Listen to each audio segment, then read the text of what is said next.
Salam sejahtera bagi kita semua, saudara-saudara yang kekasih dalam Yesus Kristus. Mari kita merenungkan firman Tuhan untuk saat ini. Mari kita berdoa. Bapa di surga, kami bersyukur ya Tuhan untuk segala penyertaan Tuhan bagi hidup kami. Saat ini kami akan mendengarkan firman-Mu.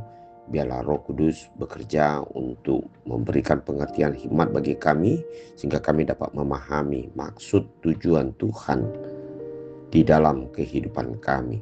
Dalam nama Yesus Kristus kami berdoa. Amin. Firman Tuhan untuk hari ini Senin 24 Agustus 2026 tertulis dalam kitab 1 Timotius 6 ayat 6 sampai 7. Memang ibadah itu kalau disertai rasa cukup memberi keuntungan besar, sebab kita tidak membawa sesuatu apa ke dalam dunia dan kita pun tidak dapat membawa apa-apa keluar. Saudara-saudara yang kekasih di dalam Yesus Kristus, salah satu motivasi setiap orang bekerja adalah mendapatkan sesuatu lebih daripada yang cukup, atau dapat dikatakan selain dia memperoleh kecukupan, tetapi selalu ingin mendapatkan nilai plus atau nilai tambahan yang dapat dia peroleh dari hasil pekerjaannya. Namun saudara-saudara yang berkekasih dalam Yesus Kristus, banyak orang setelah mendapatkan sesuatu hasil daripada pekerjaannya, kembali dia merasakan bahwasan apa yang dia peroleh itu belumlah cukup. Bahkan dia berusaha untuk bagaimana dia mendapatkan lebih banyak lagi. Padahal saudara-saudara yang kekasih, ketika dia melakukan segala pekerjaannya itu, dia tetap memperoleh yang disebut dengan hasil.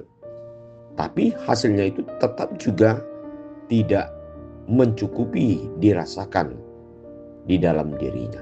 Nah, saudara-saudara kekasih, apa kamus ataupun rumusan cukup bagi seseorang? Tentu secara umum kita mengatakan cukup berarti segala sesuatu apa yang kita butuhkan itu dapat tercukupi atau dapat dipenuhi. Namun saudara-saudara yang kekasih, sebagaimana yang dikatakan di dalam firman Tuhan hari ini, bahwasanya ibadah itu kalau disertai rasa cukup memberikan keuntungan besar.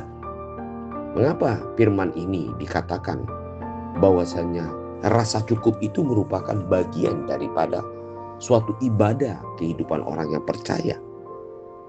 Saudara-saudara kekasih, kita mengetahui dan percaya bahwasanya Allah adalah sumber daripada kehidupan kita yang dapat mencukupi segala kebutuhan kita, bukan keinginan kita. Kadang-kadang dalam hidup kita tidak dapat membedakan mana yang disebut dengan keinginan dan mana yang disebut dengan kebutuhan. Allah selalu memberikan apa yang menjadi kebutuhan kita, sehingga kita dapat merasakan apa yang kita minta di dalam doa atau di dalam berbagai persekutuan kita dengan Tuhan.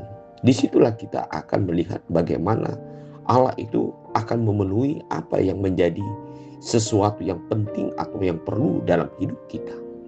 Namun kita selalu berusaha bagaimana kita mendapatkan sesuatu yang lebih daripada apa yang cukup. Bahkan kita jatuh ke dalam keserakahan atau ketamakan atau kerakusan untuk mencapai sesuatu apa yang kita inginkan. Nah, hari ini Tuhan mengatakan bahwasanya di dalam iman kita, di dalam persekutuan kita atau disebut dengan ibadah kita kepada Tuhan, kalau kita merasakan apa yang diberikan Tuhan, yang dikaruniakan Tuhan itu adalah kita syukuri di dalam sukacita dalam hidup kita, maka itulah disebut dengan ibadah yang disertai rasa cukup akan memberikan keuntungan besar. Mari saudara-saudara, kita tetap bersyukur dan berterima kasih atas kecukupan yang sudah Tuhan berikan bagi hidup kita. Amin. Mari kita berdoa. Bapa di surga, kami bersyukur ya Tuhan untuk firman hari ini. Biarlah kami selalu mensyukuri apa yang dikaruniakan diberikan Tuhan. Dan kami percaya sepanjang hidup kami pasti Tuhan akan memberikan apa yang kami butuhkan sesuai dengan kebutuhan kami, dan Tuhan pasti peduli dengan apa yang perlu untuk kami miliki atau kami butuhkan dalam hidup kami. Amin.